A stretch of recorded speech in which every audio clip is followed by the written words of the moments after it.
जय झूलेलाल दोस्तों। अॼु मां तव्हांखे ॿुधाईंदसि त जेका सर्व पितरनि जी अमावस्या हूंदी आहे मीन्स श्राद्ध जो आख़िरी ॾींहुं उन में असां पितरनि जे निमित्त हिकु ॾीओ ॿारींदा आहियूं, जंहिंसां पितरनि जो मोकिलाव बि कंदा आहियूं और पितरनि खां असां माफ़ी बि घुरंदा आहियूं जीअं घर में सुख शांति हुजे। त उहो ॾीओ कीअं ॿारिजे मां तव्हांखे ॿुधाईंदसि अॼु। इहो ॾीओ शाम जो घर जे ॿाहिरि ॿारिबो आहे। हिकु थाली खणंदासीं, उन में पेपर या कार्डबोर्ड रखंदासीं, उन जे मथां फुल्को रखिणो आहे और मथां चौमुखो ॾीओ रखंदासीं जेको अटे मां ठाहियो वेंदो आहे। उन में हाणे विझंदासीं तेल।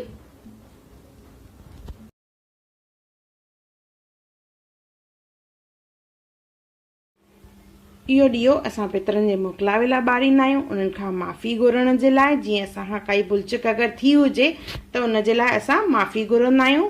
इन में मिठी शइ रखबी आहे जंहिंमें भत, बाट, सयूं, खीरनी, काई बि मिठी शइ जेका घर में ठाही वेंदी आहे उहा रखणी आहे इन में थोरी सी। उन खां पोइ ॾीओ ॿारिबो आहे।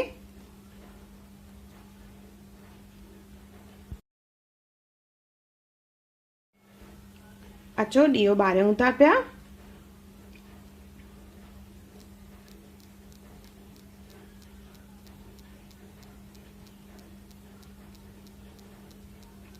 जीअं इन ॾीए जी रोशनीअ सां घर में बरकत हुजे, वाधारो थिए, दुख दर्द घर में न अचे और वॾनि जी आसीस हमेशह असांजे मथां हुजे।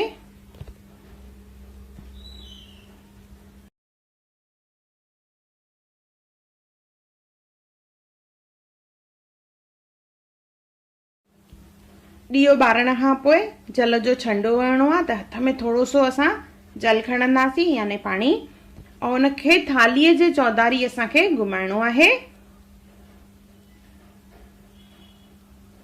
3 दफ़ा ईअं कंदासीं, हथ में पाणी खणी 3 दफ़ा थालीअ जे चौधारी घुमाइणो आहे। हथ जोड़ना आहिनि और थोरा सा इन में रखंदासीं असां चांवर। चांवरनि जो अखो बि चाढ़णो आहे, त 3 दफ़ा पहिरियों पाणी घुमाईंदासीं, उन खां पोइ उन में अखो विझंदासीं।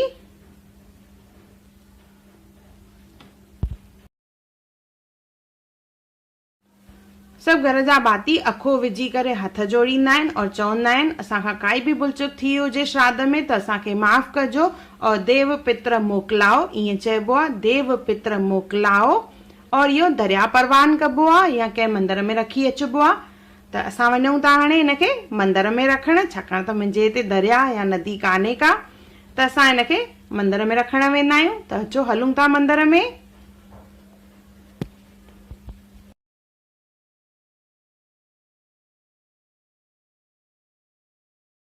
मंदर में वञण महिल ॻाल्हाइबो न आहे, ना ही पोयां ॾिसबो आहे।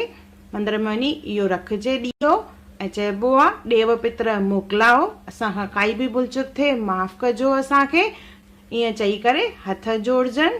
इहो ॾीओ ॿारण सां घर में सुख शांति वाधारो हूंदो आहे, दुख दर्द कॾहिं न ईंदो आहे घर में। सिंधी कल्चर, सिंधी ट्रेडिशन, सिंधी खाधे सां जुड़ियल वीडियोस ॾिसण लाइ हुनर मुस्कान का और हुनर मुस्कान का सिंधी चैनल ज़रूर सब्सक्राइब कजो यूट्यूब ते। उते सभु वीडियोस अवेलेबल आहिनि सिंधियत सां रिलेटेड। जय झूलेलाल।